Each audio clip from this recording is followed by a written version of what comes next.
Buenas tardes, bienvenidos a una nueva edición de su programa Societatis del Seminario de Sociología General y Jurídica de la Facultad de Derecho de la Universidad Nacional Autónoma de México.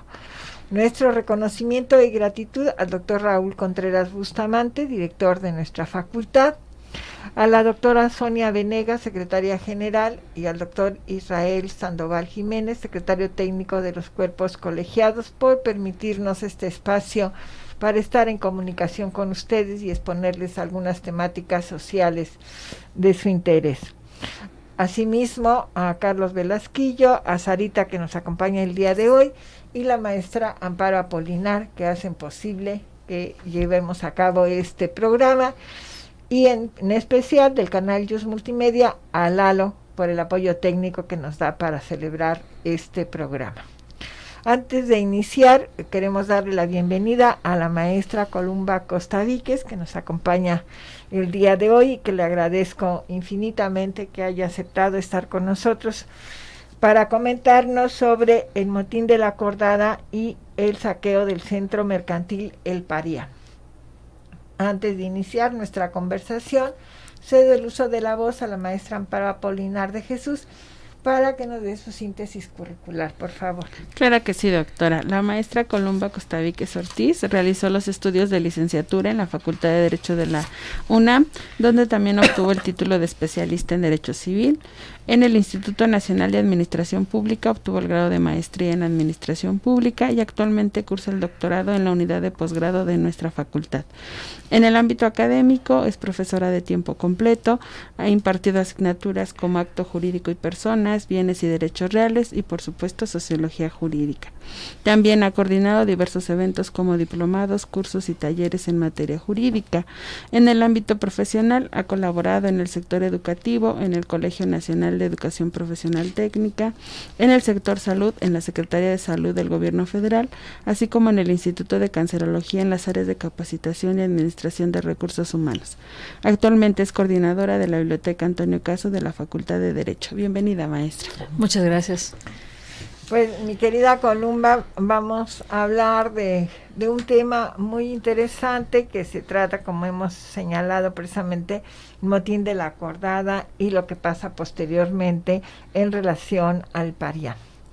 Debemos de comentar que la maestra Columba Costavíquez está haciendo ahorita una investigación muy profunda sobre algunos aspectos de la Constitución de 1824 y aspectos comparativos con Francia y Estados Unidos. Ya presentó su examen de candidatura, si no estamos mal informados, lo cual nos da mucho gusto, y entonces ya está en la recta final en esta investigación que ella realizó, y que de ahí estamos tomando esta parte interesante que queremos comentar con ustedes el día de hoy. Cuando nosotros vemos la historia, luego se nos olvidan también, y aunque la frase dice que el que no recuerda lo que pasa, pues va a cometer los mismos errores. Y en este sentido, antes de cederle el uso de la voz, pues hacemos este comentario, ¿no? Precisamente, y en palabras de ella, o en el texto de ella, nos dice, ¿verdad? Fue quizás el primer fraude electoral o de elecciones que se dio. Entonces, a partir de esto, si nos pones en contexto y nos refieres qué es lo que pasó con esas elecciones de 1828. Muchas gracias. Bueno, primero también agradezco la oportunidad a nuestras autoridades, que las acaba de mencionar la doctora, que tanto quiero porque fue mi profesora, así como ellas también fueron sus alumnas. Estamos aquí un grupo de exalumnas de la doctora que nos ha formado. Bueno, agradezco evidentemente a la doctora Núñez Carpizo, a Amparo, y al doctor Raúl Contreras Bustamante, que es nuestro director, que nos apoya muchísimo, también a la doctora Sonia, porque bueno, el apoyo es increíble, y también al doctor Israel, ¿no? Entonces, bueno, agradezco, insisto, la oportunidad, y pues también que aprovechemos un poquito de la investigación. Justamente estamos en la recta final, y efectivamente pareciera que no conocemos la historia, porque pues estamos repitiendo constantemente, ¿no? Yo cuando pongo esto de que fue el primer fraude electoral de la historia, pareciera que estamos diciendo que estuvo mal en sí fue la elección, ¿no? Digamos, el proceso. Hay que partir de un poquito, un contexto muy breve. Efectivamente es la cuestión del 24 la que estamos analizando en la investigación, pero en ella algunas críticas que espero algún día tengamos más oportunidad de comentarlas, porque pues son algunas situaciones. De ahí también tomamos que el proceso electoral con que se llevaron a cabo las primeras elecciones fue muy complejo, de por sí complejo, y entiendo que habrá quien no esté de acuerdo y no hay ningún problema, digo, todo el mundo estamos como abiertos a todas las opiniones, pero lo que es un hecho es que es muy parecido al que se ocupa y se ocupa todavía en la cuestión de los Estados Unidos de Norteamérica, ¿no? De Estados Unidos de Norteamérica, porque hablamos de que había representantes como si electores, ¿no? Personas se asignan electores y representan a toda la población que tienen ellos atrás en una federación, al estado del cual pertenecen. Y es muy parecido porque este colegio electoral o personas con decididas electores. Entonces, en realidad no hay un voto directo, porque eso también tenemos que tener muy claro. Ahorita ya cambió el sistema electoral, pero en aquel entonces que ni había como un sistema electoral sólido, se buscó esta parte que es muy parecida al estadounidense. También hubo una inspiración con la Constitución de Cádiz, pero diferente. En la Constitución de Cádiz el sistema electoral es muy, muy diferente. Era un poquito más directo, aún así, pues había electores, había una elección indirecta, pero sí la gente, la población general tenía oportunidad de decir algo, ¿no? Aquí definitivamente no, y los que elegían eran no los electores como en Estados Unidos, sino las legislaturas de los estados que terminaron siendo los diputados prácticamente, ¿no? Las legislaturas de los estados no estaban tan bien conformadas todavía. Claro, al final esto pues va a dar características especiales, ¿no? Claro, aquí un punto que usted toca, maestro, es justamente lo que hoy a lo mejor podríamos considerar como estos grupos de presión, es decir, estos sectores que tienen intereses particulares, y que aquí me llama la atención que usted toca el tema de las logias masónicas. ¿Ahí cómo influiría o cómo influyó más bien en este proceso? Pues muchísimo. Yo en la tesis estoy tratando de evitar mucho la cuestión del tema, porque es todo un tema, ¿no? El cuestión ojalá y algún día también tengamos que estudiar un poquito la oportunidad de hablar justamente de las logias, porque es todo un tema y el problema es que son sociedades secretas. Entonces, aunque sí compañeros nuestros como el doctor Rodolfo, el maestro Rodolfo Romero, que también da clase aquí en la facultad, me dice, no, maestra, sí hay como hay documentos muy sólidos que se pueden investigar. Yo la verdad es que no he entrado a esta situación de las logias masónicas, pero representan grupos de poder justamente, y se trasladaron estos grupos que son, insisto, sociedades secretas que había en aquel entonces. Todavía hay bastante fuerte las logias masónicas, pero en aquel entonces estaba un poquito más fuerte y entraron a través de el que fue embajador de Estados Unidos, que se llama Poinsett, también lo manejamos ahí en la tesis. Y él es el que introduce, pero hay dos ritos en las logias, ¿no? Un rito que es el rito, le llaman yorquino, que aquí representó la parte más dura, la parte liberal, de los liberales un poquito más radicales, y la otra rito de la logia es la escocesa, que son un poquito más moderados, pues tienen diferentes posiciones dentro de lo que es la propia logia. Yo trato de trasladarlo a partidos políticos, ¿no? Que fue lo que se representó en aquel entonces. Y entonces la logia del rito de York eran los liberales, llamémoslo así. En lo opuesto estaban los escoceses, que eran los conservadores, más o menos, y en medio unos yorquinos, que eran de la logia York, más moderados. Entonces había como tres grupos fuertes, uno radical, el otro conservador, que así lo denominaban, y uno intermedio, que justamente pues eran como los mediadores, ¿no? Entonces aquí cada quien puso a un candidato, pero pues obviamente todo el mundo pensaba que porque si ponían como candidato al héroe de la independencia, que ya habían pasado varios años de eso, como era Vicente Guerrero, pues seguramente teníamos ya el triunfo asegurado, ¿no? Por la popularidad, digamos, que se iba ahí. No había que olvidar que este era otro, ¿verdad? Pero bueno, eso es como era importante. Claro. Y aquí también, maestra, un punto que me llama la atención es justamente el papel del presidente en ese entonces, ¿no? Es decir, la intervención que en su momento también se manifestó, ¿no? Y que pues si comparamos algunos años sigue existiendo como esa mano invisible, ¿no? Smith que es el mercado, ¿verdad? Pero aquí es otra cosa.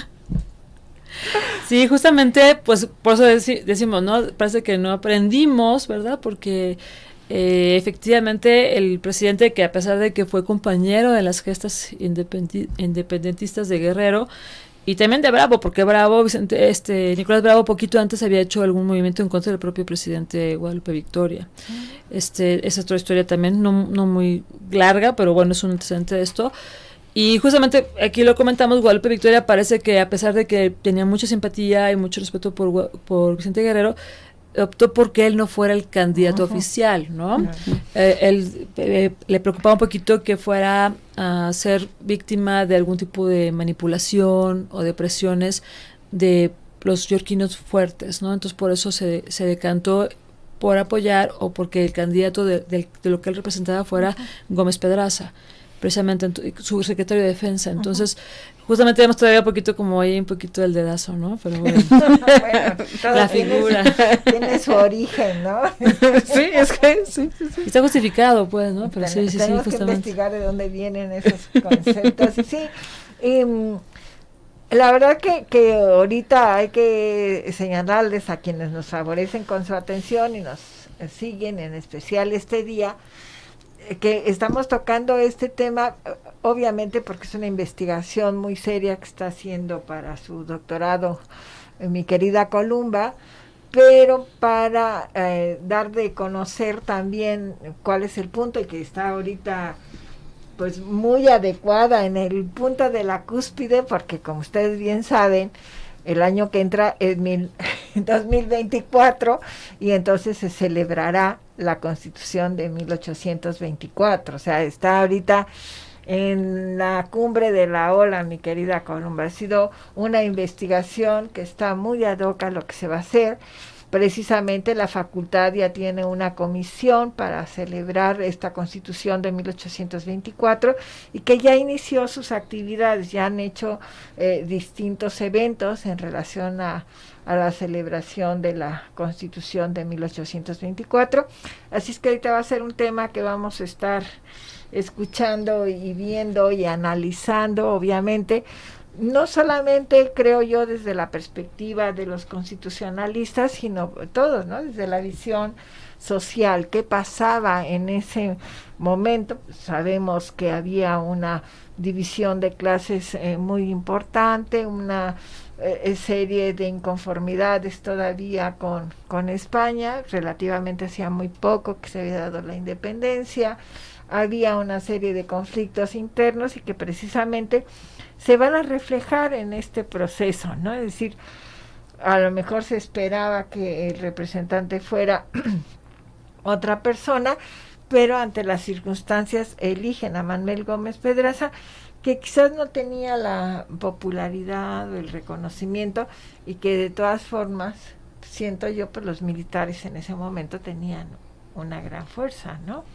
Sí, pero sí, efectivamente la cuestión social es muy importante y aunque efectivamente estaba como el poder en manos de menos personas que era lo que era toda la población en general, y así está planteado desde antes, digamos, desde la propia Constitución, con la cuestión de la soberanía, por ejemplo, estaban conscientes de que pues el pueblo no podía elegir directo, sino que tenía que tener estos representantes más preparados según ellos, ¿no? Esa es como la postura que se ve también en el transcurso de la investigación, pero justamente en ese momento no estaban buscando la representación popular, sino estaban buscando algo que pudiera ser más ayuda a sacar a la nación adelante, ¿no? Porque estaban súper endeudados. También se maneja un poquito en la tesis, está, bueno, la nación nació, aunque parezca pleonasmo, pues en condiciones muy complicadas, ¿no? Sobre todo ya en esta parte de la historia, después de 10 años, ¿no? de la guerra, ¿no? Pero efectivamente, más que buscaban los militares perpetuarse en el poder, lo que estaban buscando también es alguien que pudiera ayudarlos. La campaña dicen que fue muy sucia. La campaña fue muy sucia tanto por la parte de los yorquinos que estaban a favor de Guerrero, como los que estaban en contra. Entonces decían, bueno, ok, seremos como conservadores y lo que quieran, pero somos educados, ¿no? Sabemos leer y escribir y podemos sacarlos adelante. Entonces son de las cosas que también podían dar el contrapeso a la campaña que estaba a favor de Guerrero, que representaba efectivamente mucho al pueblo. Hay gente que dice que no se ve ni leer ni escribir Guerrero. Entonces esta parte era muy complicada porque pues sí, es un héroe, es buenísimo, un militar excelente, valiente y todo, lo sabemos, pero decía, no, pues mejor alguien que nos ayude, no que nos defienda tanto como que nos ayude a salir adelante. Le apostaba mucho a Guerrero por la popularidad, y Guerrero era una persona extraordinaria también.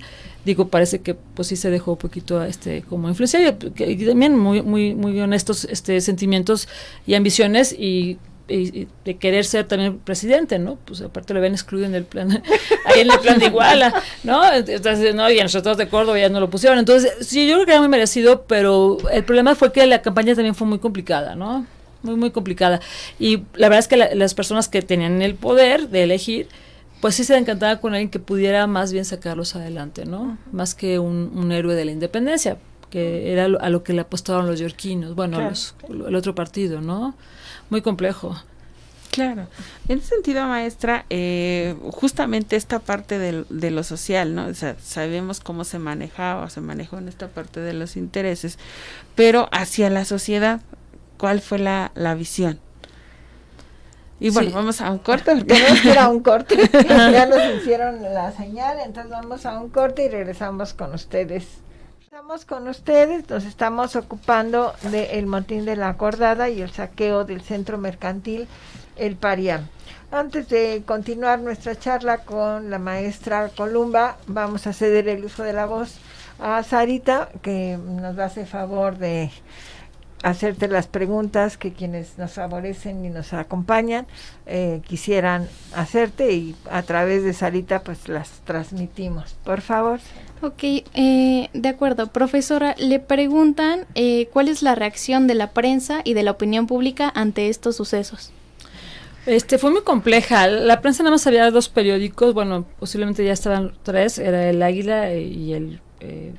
no me acuerdo cómo se llama el otro, pues perdón, se me acaba de ir el nombre, pero bueno, la prensa evidentemente pues eran los propios actores políticos los que escribían la prensa. Ustedes pueden ver en la Hemeroteca Nacional, en la página de la Hemeroteca Nacional, los periódicos de la época. Está muy interesante, pero son 4 páginas, o sea, realmente no se dedicaba mucho al comentario, a la columna, ni nada de eso. Básicamente pues los propios actores políticos son los que escribían. Incluso el Águila, el dueño era justamente Lorenzo de Zavala, que promovió todo esto que estamos platicando, que va a ser el motín de la Acordada. Una persona con mucho poder, fue incluso el presidente del Congreso cuando se promulgó la Constitución del 24, él fue, y en este momento era gobernador del Estado de México, ahí lo ponemos también. Y bueno, era el dueño del periódico, entonces pues también estaba un poquito como sesgado el asunto, ¿no? Entonces bueno, esa parte. Y la opinión pública fue complicado porque en realidad la gente parecía que no existía en aquel entonces, eran los puros actores políticos los que estaban participando, pero el evento esto derivó en justamente el saqueo, ahorita platicamos del Parián, y la gente estaba muy indignada, ¿eh?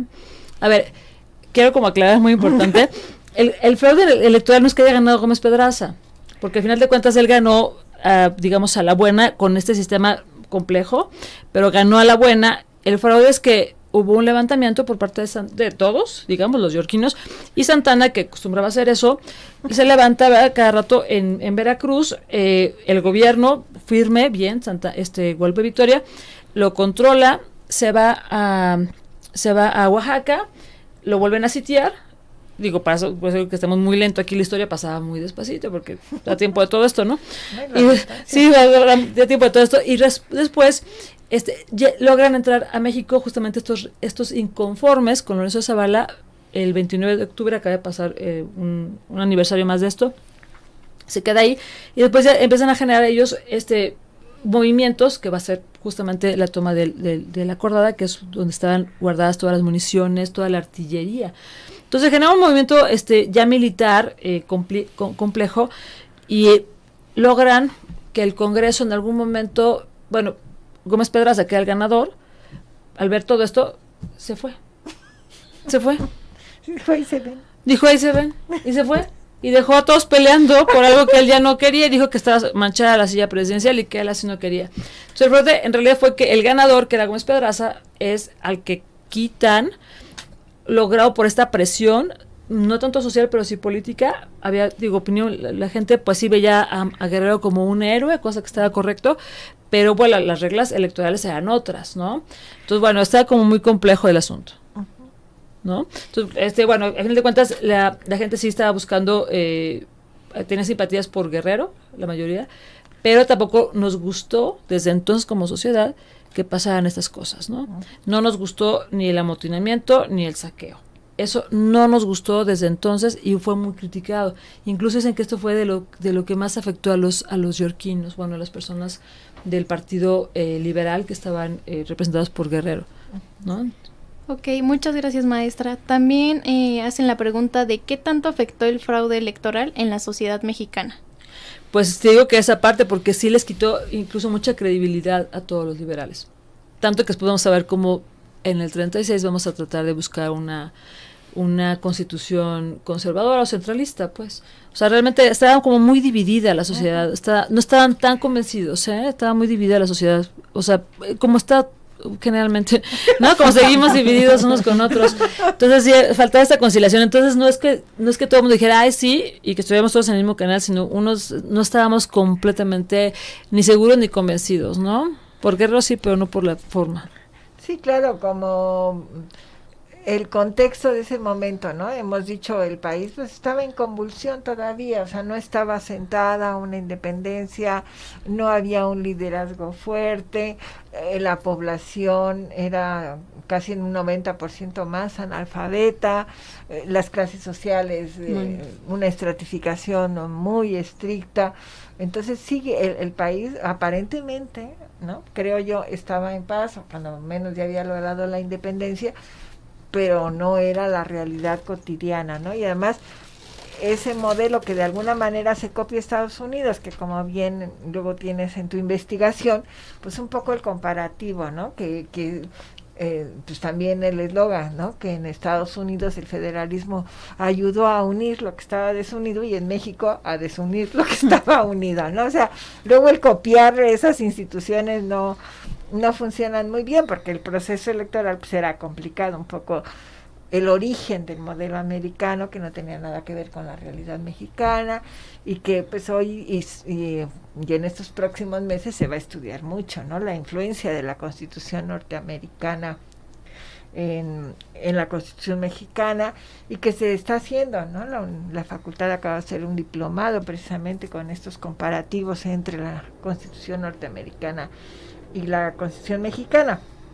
Entonces, ante esta situación, a estos disturbios, a donde van es donde podían tener armas, ¿no? En la acordada, en donde obviamente pues hay un objetivo muy concreto y que precisamente por esa desigualdad, por ese enojo, por todo lo que quieran ustedes, pues como siempre ocurre, los civiles pagan el precio, ¿no? Y entonces se van al saqueo de este centro mercantil que era el Parián, que viene de una palabra del filipino que significa mercado, pero pues tendríamos que decir, y así lo comentábamos hace un rato, que ese Parián era como un centro comercial ahora, pero también era mercado, ¿no? Entonces llegaban las mercaderías de Filipinas, y de ahí viene el nombre, pero que obviamente esos bienes eran para las clases altas, y digamos el mercado,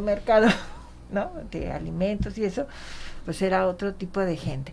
Entonces, pues se vuelve una imagen de este enojo, o las personas van allá a limar su enojo, no sé, ¿cuál sería tu percepción en la investigación cuando esto se da, ¿no? Este saqueo a este centro mercantil, el Pariano.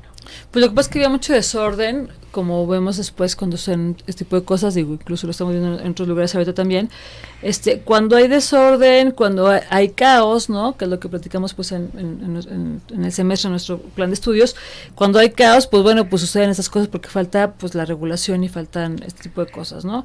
Entonces, bueno, el caos generó, incluso, bueno, cuando se va el ganador, que es Gómez Pedraza, dice ya me voy, ni siquiera creo que sí renunció, pero fue una vergüenza, dejan a golpe de victoria realmente indefenso. Entonces vemos cómo se merma la autoridad, no hay autoridad, y entonces cuando la gente aprovecha, o sea, cuando no hay alguien que te diga si estás bien, si estás mal, si puedes o no puedes, es donde la gente aprovecha. Y entonces incluso dicen que todas las tropas que habían conseguido, que eran como 5,000 personas de otros regimientos, a duras penas lograron proteger el Palacio Nacional, pues, ¿no? Porque de plano ya habían arrasado con todo, y fue entonces cuando agarran ya el Parián, como que levantamos mucho, exacerbamos los ánimos, y aparte no había autoridad. Entonces, para tratar de subsanar esto y de fortalecer y legitimar un poquito esto, lo que estaban haciendo, que no estaba bien, la sociedad no estaba de acuerdo. O sea, realmente estaban muy indignados todos.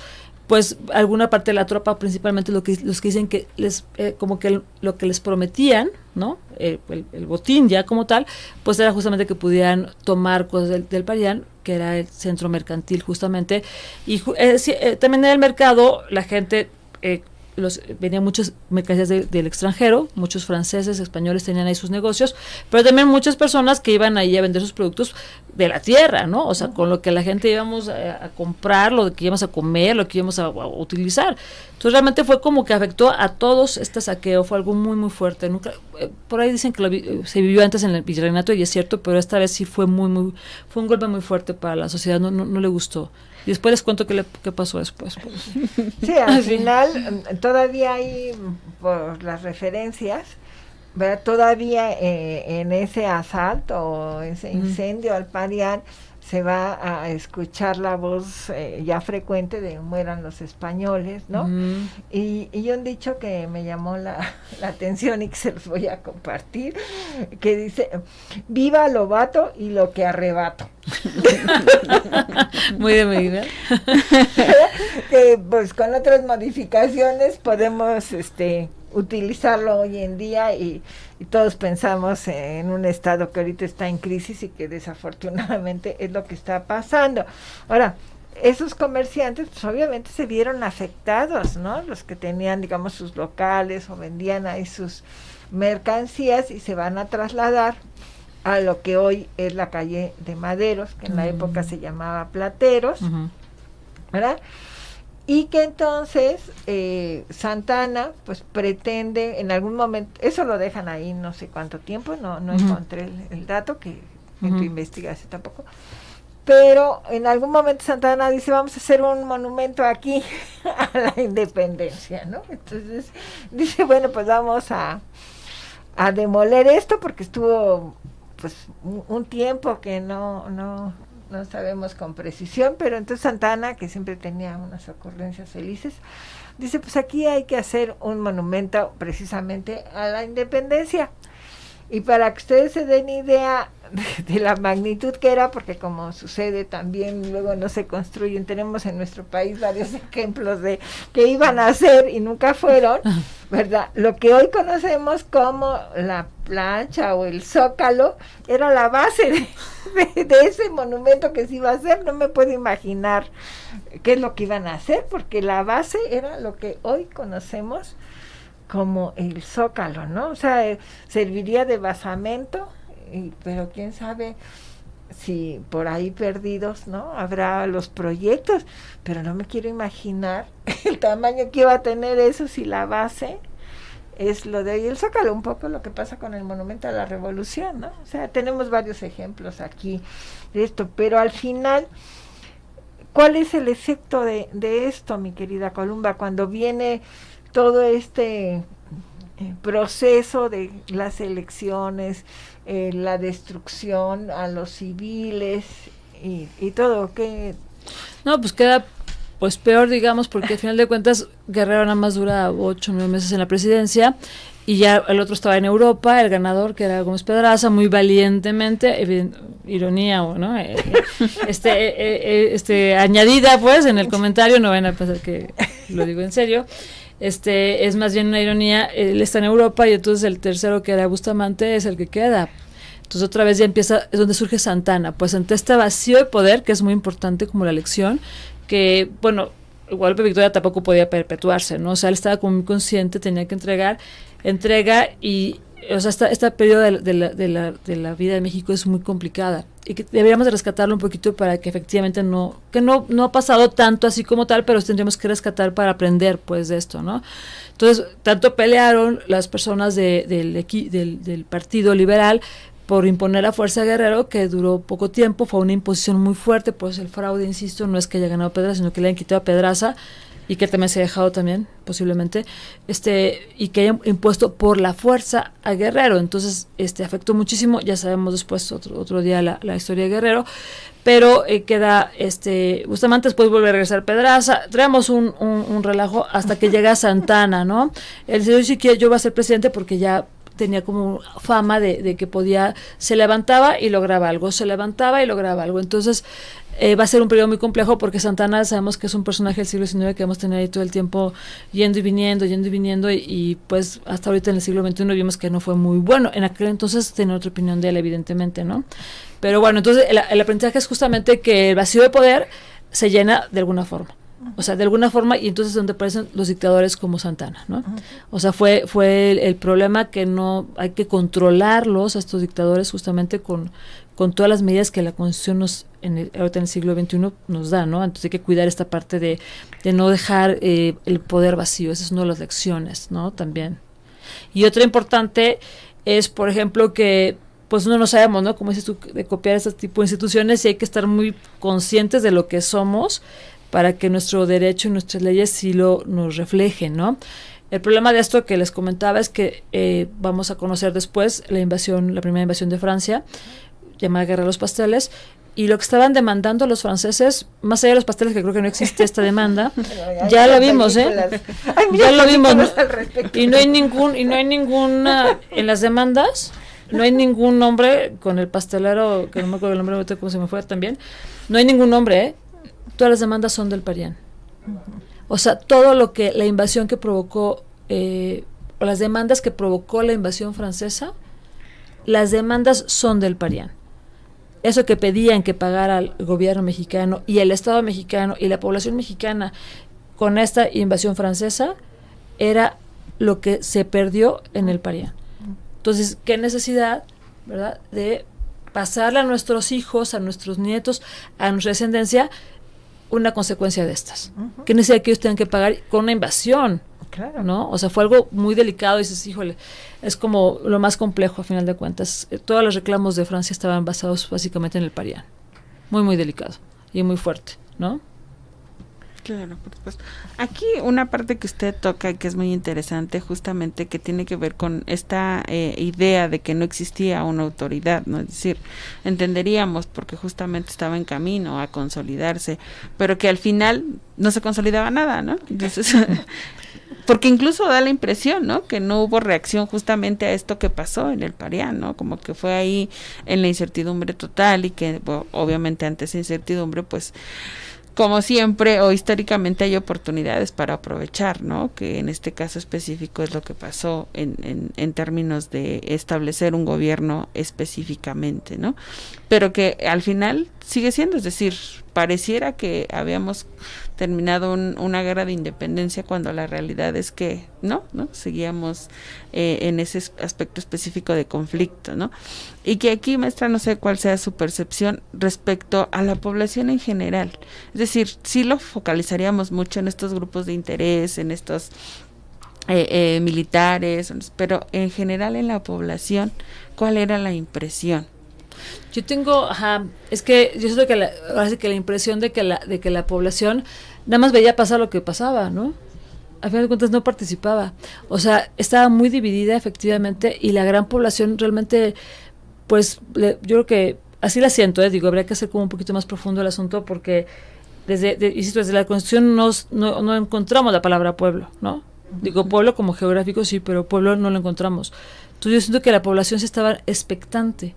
O sea, ellos decían, bueno, ya se fueron, ¿esto es quién va a llegar? ¿Me explicó? No estaban buscando ni sabiendo qué pasaba. Ellos no estaban esperando a ver cómo se iba a resolver, ¿no?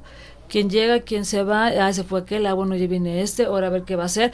¿Me explicó? Al final de cuentas, los afectados sí fueron, obviamente, los extranjeros del Parián, y si después fue afectado con una invasión, pero en ese momento la gente básicamente pues estaba esperando, y si se podían juntar a la tropa, pues iban con la tropa.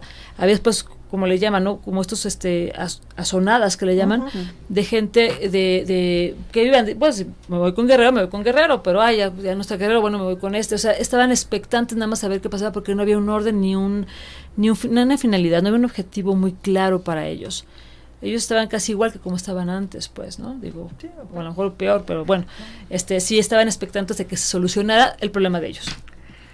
Sí, al que final no se también soluciona. a lo mejor cansados, ¿no? Veníamos venían de una guerra, de una inestabilidad, de una estratificación muy difícil, con todos los problemas que bueno, hemos oído, pero que el vivirlos es otras condiciones, ¿no? Y entonces al final pues los que van a tener el papel principal y resuelven todo pues, son los militares, ¿no? Que son los que realmente en una población o en un estado o en una nación están organizados, no el pueblo. O sea, el ejército sí tiene una organización y además jerarquizada que no permite discusión, ¿no?